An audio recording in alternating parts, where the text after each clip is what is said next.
Le prophète sallallahu alayhi wa sallam nous dit dans un hadith. Et dans ce hadith, le prophète sallallahu alayhi wa sallam partage tout le monde en deux catégories. Il y a deux catégories.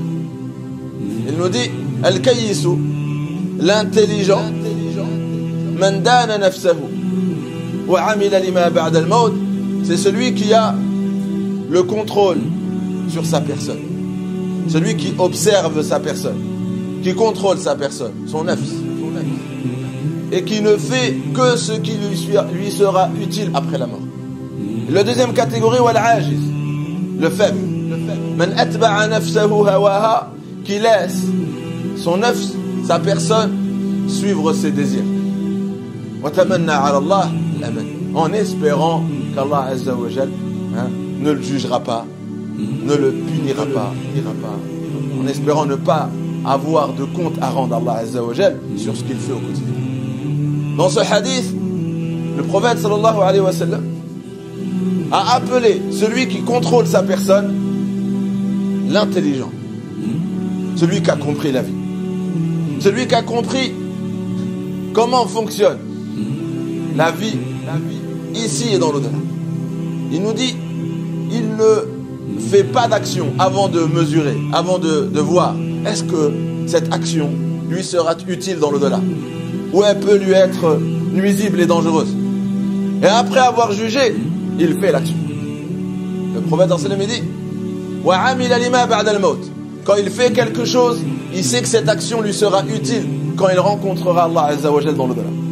Il sait que c'est une action utile pour la rencontre d'Allah azza wa jalla. Mais celui qui n'arrive pas à se contrôler, c'est un fait. Regardez la comparaison entre l'intelligent et le faible.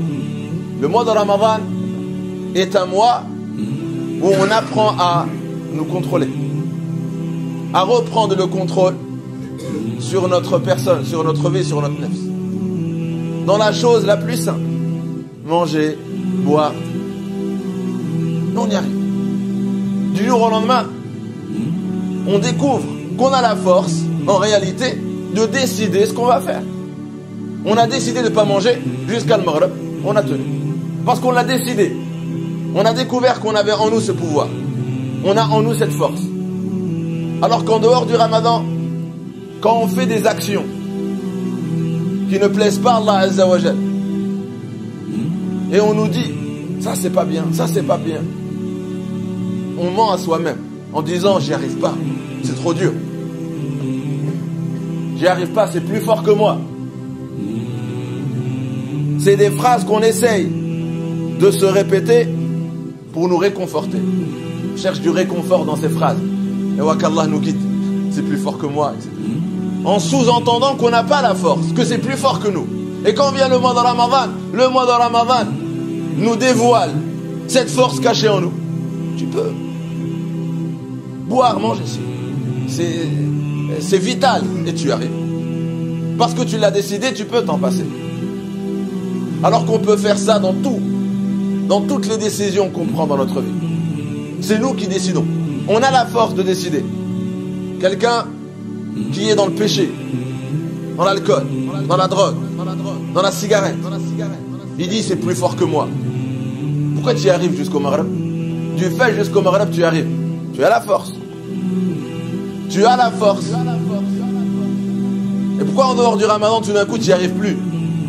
Parce que tu n'as pas envie. En réalité, tu fais le faible. Le prophète dans une minute, tu fais le faible.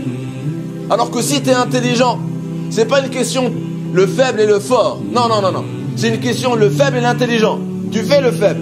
Mais si tu es intelligent et tu sais que ces actions-là vont avoir de lourdes conséquences dans l'au-delà, et bien ton intelligence va te rappeler que non, faut pas. Et tu as la force de le faire. C'est pas tu n'as pas la force. C'est pour ça que le prophète il a pas partagé les gens entre le faible et le fort. Tu es fort. Cette force, tout le monde l'a en lui. Mais des fois, tu regardes pas loin. Tu regardes pas les conséquences de tes actes. Et après un jour, tu es là, tu le regrettes. Alors que le prophète nous dit, soyez intelligent. Vous avez le contrôle. Vous avez cette force. Et ne laissez dans votre vie qu'une action qui vous sera utile dans l'au-delà. Et effacez de votre vie toute action qui est nuisible dans cette vie dans l'au-delà. Alhamdulillah.